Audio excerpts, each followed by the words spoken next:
Thank you for taking care of our little digital hiccup, and thank you for staying with us and here and on YouTube.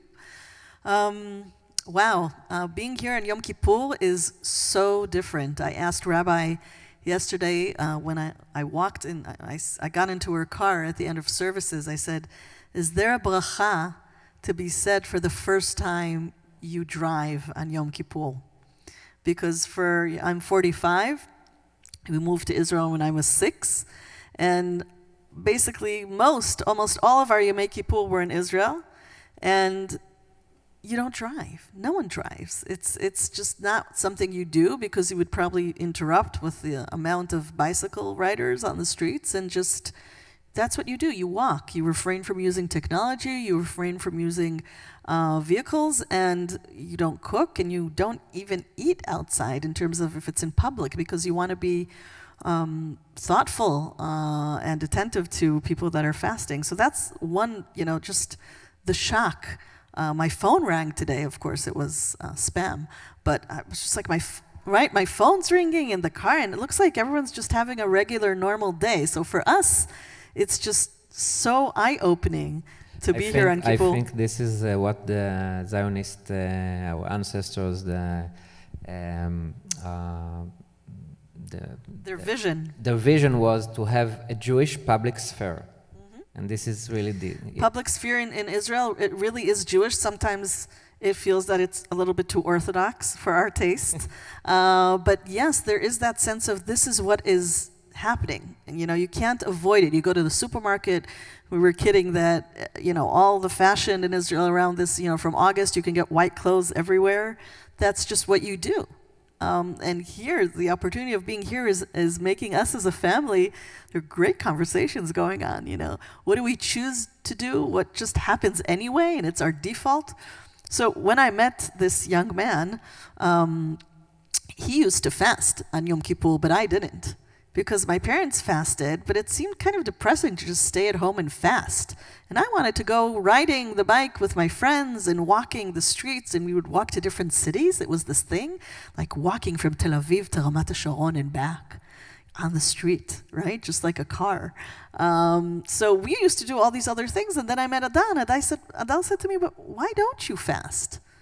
And I said, well, I don't know. I have to think about it. Like, why would I take upon myself fasting? There has to be a really good reason. And I said, well, what's yours? So what is your reason for fasting, Adar? Okay. So first, it's an honor to be here. I am Adar Cohen. I'm Galit husband, but also I have some other things that I do in life. Other hobbies. Other hobbies. When we are in Israel, I teach in the Hebrew University, and I had the teacher education program in the School of Education in Hebrew U. And my field is civic education, civic studies, political education. And I grew up in Holon, which is the city in which we live nowadays. Not this year, but for 12 years now. So I grew up there, then I moved to Jerusalem where we met, and then we came back with 2 kids. Now we have 3 kids in Holon.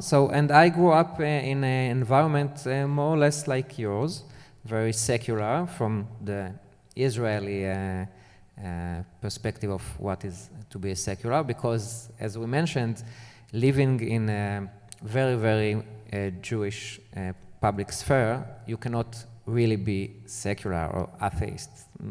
Few people are like that, because you celebrate all the holidays, you experience it in school, in kindergarten, everywhere, in the media, as you mentioned, in Yom Kippur. So there is no television, there is no radio, there are no buses, there is nothing. So you cannot run away unless you go to Sinai or wherever. But in my family, I was the only one who fasted. In my immediate family? Immediate family, yeah, with my parents and my sister and brother. But I always thought you were the most pious of all 5. I'm putting it out there. Yeah. And when Galit, when she asked me, it was 15 years ago, why do you fast? So my answer is a family answer or historical answer. And I told her this is because my grandmother, she used to fast for all of her years. She was also a very secular person. She didn't observe any of the Would you say mitzvot. she was an atheist No. or agnostic? No, maybe agnostic. It wasn't an issue in her life, the religious identity, the religious Jewish identity was This is not. Safta Eva, right? Yeah, Your mom's mother. Yeah, that's right. Got it. Yeah, and but the only religious mitzvah that she used to do is to fast in Yom Kippur. So I, of course, asked her when I became bar mitzvah, so I wanted to fast like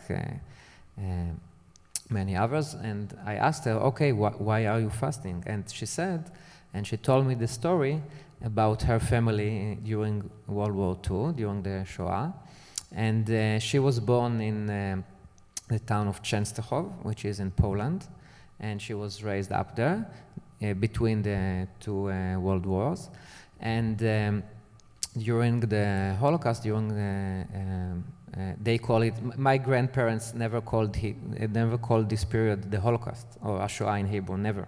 Hamilchama. The war. During the war with a capital T war, and yeah. W. So during the war, she was with her father and with her sisters in Częstochow ghetto. She was then already 20-something, and the ghetto was liquidated. The day that the ghetto was liquidated, or the first day that this action began in 1942, it was in September 1942, it was in Yom Kippur. So this is intentionally done by the Nazis. Yeah. To liquidate the ghetto of Częstochow on Yom Kippur. Yeah. It started in the end of Yom Kippur, in the evening, but for this community, there were, I learned, I did a research about, of course, about it later on. So there were 50,000 Jews in that ghetto in Częstochow, so it was a quite big ghetto, and they remember Yom Kippur as the last day that they were all there.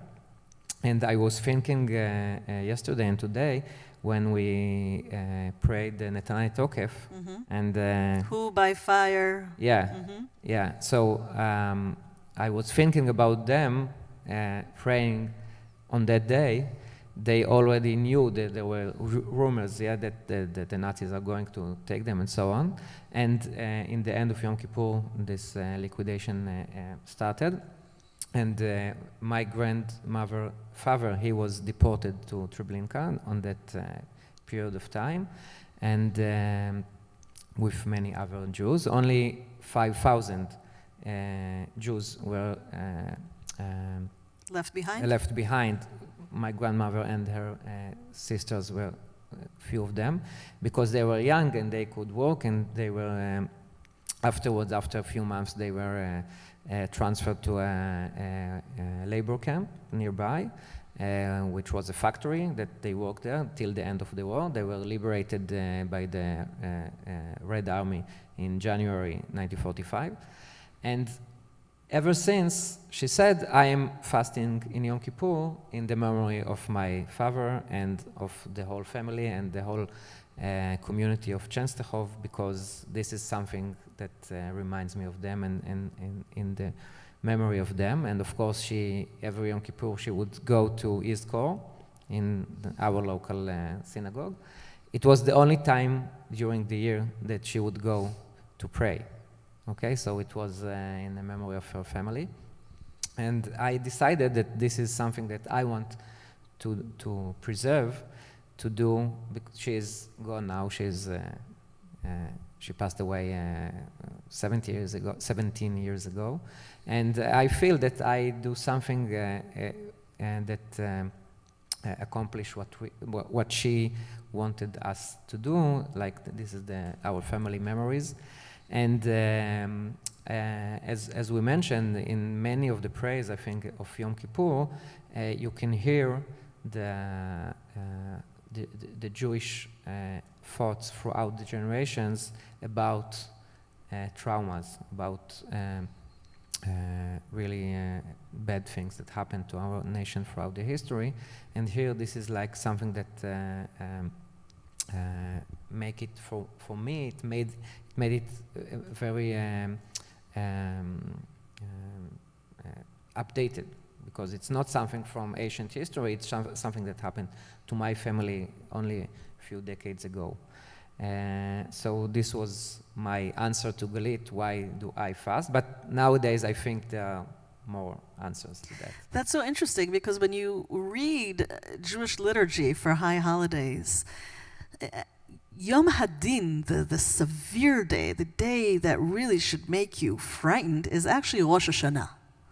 The Chassidut talks about that a lot, that Yom Kippur is actually the last day of the 10 days, so you're light as an angel. There's always a sense of happiness, of relief.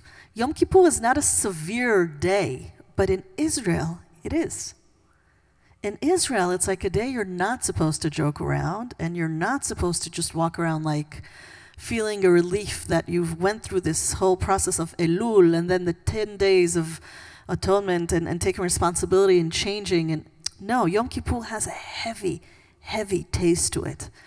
And when we think about it, it really has to do with another important stepping stone in our lives as Israelis, and in your personal and family life. So that is, we're referring to the Yom Kippur War, 1973. So that would be our next station, all the way from the ghetto in Czestochowa, and Savta Eva deciding to commemorate her father by fasting, which, by the way, I think my family, my mother, the Ashkenazi part of my family, would say, don't fast. Your ancestors fasted enough for you. You should eat. That's their reaction to the war, okay? So you can see how they're, different ideas of like, no, fasting is for people that had to go through what they went through. Here, thank God we can give you food. Eat. That was the message I got from being very young. Eat. Show us you're alive. Show us that we've mended our lives and we can provide food to you. So going back to 1973, and we can really see even in our congregation, which I hope we'll have time to talk about, 1973, the Yom Kippur War has immensely changed how Yom Kippur is celebrated or dedicated in the Israeli sphere. What are your thoughts about that? So first of all, we mentioned how does it feel to be in Yom Kippur in Israel. So another very important thing to realize that every year before Yom Kippur, like the week between Rosh Hashanah and Yom Kippur, the media, the news, the newspapers, television, everywhere you have series or programs or interviews or articles dealing with the Yom Kippur War, 1973. So it's like a ceremony every year, not only in Yom HaZikaron, where we memorize all of our soldiers that were killed. It's like, I don't want to compare, but it's a little bit like 9/11 in high holidays in the past 20 years. It's like that personal trauma that is connected to the cycle of life in Judaism. Yeah, and actually, it's also another layer in Yom Kippur, I think, in Israel, that you feel the collective trauma of 1973. And mentioning 9/11, so I suppose that every one of you who was alive then or was grown up, so everybody remembers where have you been in 9/11, 2001, in that hour in the morning when it happened. Okay, and when did you hear that and all of that? And we have few other historical events that everybody remembers. Where have they been there? Where were you when Kennedy was shot? Yeah. Right? When were you when Rabin was assassinated? Okay, exactly. So these are like landmarks. Exactly. And regarding Yom Kippur War in 1973, so I think that every Israeli that was in Israel on that time, he remembers, or she remembers, where have they been in Saturday, Yom Kippur, 1973. Where were you? Wait a minute. 2 o'clock to 2 a.m. when the siren began. It's like now, more or less. more or less 2 o'clock. Yeah. More or less 2 o'clock. So it's the midst of services. Yeah, and this was the beginning of the most traumatic war of Israeli history.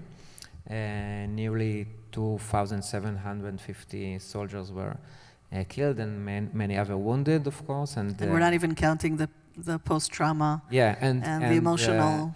And ever since, it's like, and here I see also a connection to the prayers of Yom Kippur, because when we said the confession prayer, the Chatanu, Pashadnu, Bagadu, Vidui. yeah, the Vidui. And it says there, we are all guilty. Unlike all the other prayers in Yom Kippur, that everyone is standing alone before God or before himself or whatever. And there are some prayers that we say in plural. Kulanu chatanu. Yeah. We have all sinned. We are all guilty. And I think that after 73, the whole Israeli society felt like we had a collective sin, the sin of being too proud. And how does pride have to do with losing that war? Because I wasn't living then, okay. It's also it's just things that I studied and read and researched and so on. But I think that after 1967, the Israelis felt that no one can defeat us, and this was the atmosphere in also the euphoria. Yeah, the euphoria in 1973, and the big what we call in Hebrew mechdal. I don't know, neglect or. Mechdal is the Hebrew word for a severe neglection or an unexpected failure. So in current Hebrew in Israel, we use the term Yom Kippur now when we refer to something like that happened not in the religious not in a religious meaning, meaning context, or, context, but even if before the elections, all the polls will say that one candidate will win, and then the other one is winning. So they say, okay, this is the Yom Kippur of the statistic. Something you have to look back and understand where you went really wrong and change what you're doing. Yom Kippur War is a collective trauma of understanding that we were proud, we were not prepared, we did not read the signs, we were not listening to the voices, and it's even more painful because when you're all the way up, it's the hubris, right? You're all the way up there and you end up all the way down. And you asked about myself. So I was born nearly after the Yom Kippur War, and my mother was in the 8th month of pregnancy with me, and my father went to the war. He was drafted. Yeah, he was drafted. In reserves. And then she went to her parents, to this grandmother that I spoke about her earlier, and I think that my whole generation, all my friends, kind of my friends in school, in the Scouts movement and so on, we were all born in this year, and the year after that. The year that the mothers were about to give birth or just gave birth, and the fathers were away. Yeah, and growing up in this kind of atmosphere, I think that I realized that that the issues of war and peace in Israel is so essential to our daily life. And here it was connected to the religious identity, the Jewish identity of Yom Kippur, and it's all in the same, the connections between all of it are very strong. Well, I remember a story that your father never made it to your brit. No, it was my uncle. It was your uncle. My your uncle didn't make it to your my brit. father, they let him go. They let him out of reserves to come to your bris, but your uncle couldn't come. Yeah, that's right. He was in Sinai. So it's just two months after the war, basically, or a month and a half. Even less. A month and a half after the 73 war started. Yeah, and what I wanted to share with you also is that during the pandemic, like a year or a year and a half ago, a new TV series was broadcasted in Israel, called in Hebrew, it's called Shat Ne'ilah, Ne'ilah is the last prayer of Yom Kippur. So Sh'at Ne'ilah is the hour of Ne'ilah, when the gates lock. The gates are locked, okay? And I know that in the recent months it was bought by HBO. Maybe we'll see the trailer in a few minutes. And this series is talking about the first day of the 73 war, of the Yom Kippur War, and what happened in Israel, in the Israeli society in the last year.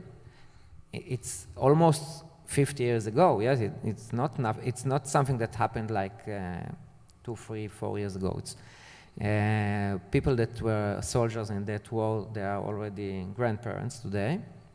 But since the collective trauma of this war is so severe, the screening of the screening of this show, it was so controversial, raised so many memories, stories, like after every episode of the show that was broadcasted in the television, there was like a week of radio programs and TV shows talking about what we saw in the Syria, and then in this series and in this program, and then people were sharing their stories. It's pretty amazing because the series wasn't a documentary. No. It's drama. It's supposed to be entertainment, right? And you would think that so many 48 years later, we would be able to talk about what happened there with some kind of distance, but no. It was so emotional, and no one could stay just neutral towards this series. So my father didn't want to watch it. Yes.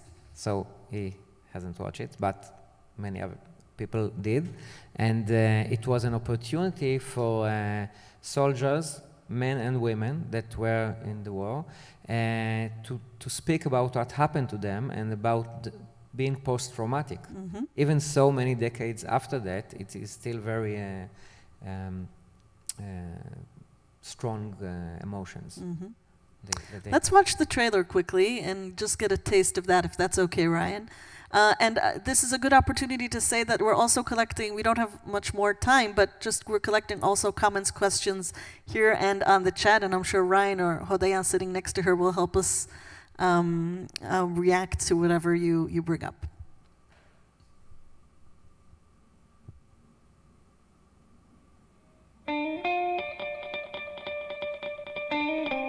ربي معكم.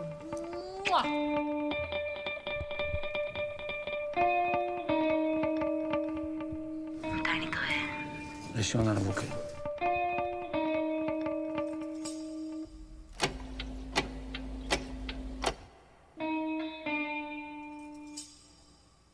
אתה צריך להתקשר לשופר.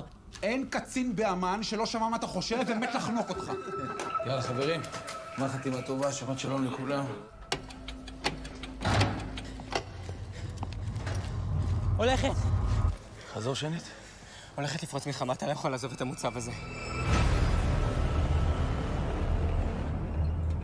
טנקים סורים בדרך עלינו. 270,000 חיילים סורים על 1,600 טנקים עושים מדרכם כרגע לתוך מדינת ישראל עם 960 כלי ארטילריה ו-354 עוף לי מהעיניים! אתה יודע כמה טנקים יש כאן לצה"ל? 177. 177 מול 1,600 שיש להם.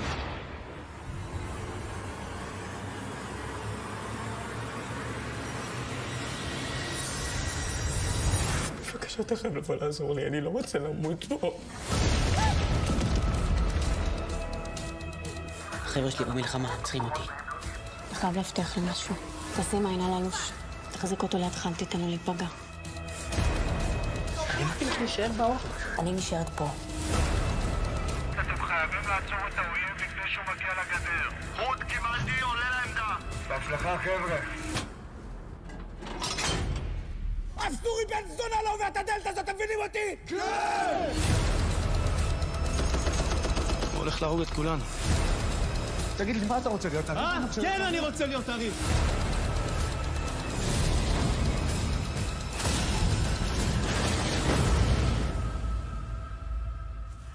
טוב.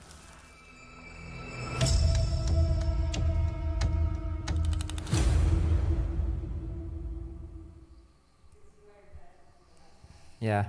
So the English version name of the program is the Valley of Tears, which is a very famous place in Golan Heights, where there was a very famous fight in that war. And I think that in this story also the religious fear from what's going to happen to us in Yom Kippur intersects with the fears from war and with the grief on the war victims. And maybe towards the end of our conversation here, I would like to say that it seems that all our Jewish identity regarding Yom Kippur and the stories that we shared here about the Holocaust and about 1973, it makes our identity a negative one. Okay, we are Jews, we had traumas, we have hardship, we're war, persecuted, war, conflict. Holocaust, and so on. And I think, and this is maybe for a forthcoming talk in the next few months with the congregation, is that the change that we wanted to do in Holon, in establishing a new congregation, progressive Jewish congregation in Holon, was that for our kids, Jewish identity would not be only from the negative point of view, but from a positive point of view. What do we want them to be as human beings? Not only what are the historical traumas that they will share with our ancestors and ourselves and their children and so on. I can tell you that Israeli congregations, and this is something that's not planned, it just happens. After the Tki'ah Gdola at the end of Yom Kippur, it's almost a spontaneous act. People sing Hatikva, sing the Israeli anthem, and I'm sure that has to do with the Yom Kippur War. I can tell you that some of our liturgy, even the melodies we use for Unetana Tokef on Rosh Hashanah, Yair Rosenblum from one of the kibbutzim wrote the melody for that. So a lot of our liturgy, the local liturgy we use, it has to do with a reinterpretation after the 73 war. I would say that Israeli Yom Kippur is not the same since 1973. We only have, a few more minutes for our talk today, and we still have so much to talk about, but I do want to just connect this a little bit to our congregation in Holon, Kodesh V'chol. And the name Kodesh, we understand, has to do with sacredness and sanctity and Kedusha. Chol is sand, but it also is the opposite of something sacred. So I would say profane or mundane or everyday, something that is just the way it is without the extra to it. And Kodesh V'chol is really, we're trying to do that. By the way, that was your idea for the name, wasn't it? You're the copyright.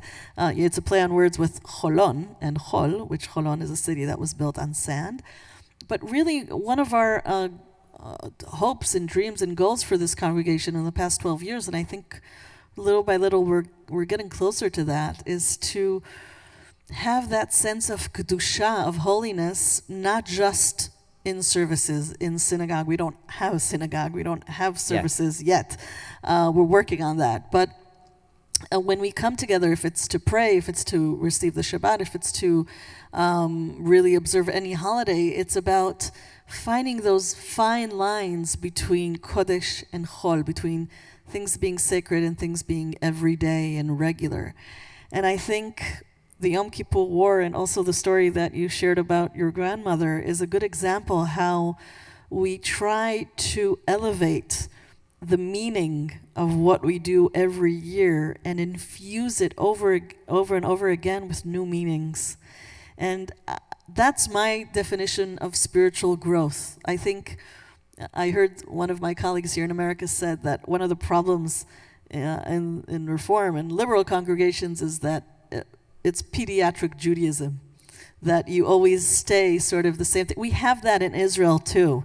And I tell my congregants, if you're celebrating Hanukkah the same way you celebrated it when you were in kindergarten, That's pediatric Judaism. It's beautiful for that age, but we need to spiral, we need to grow, we need to advance.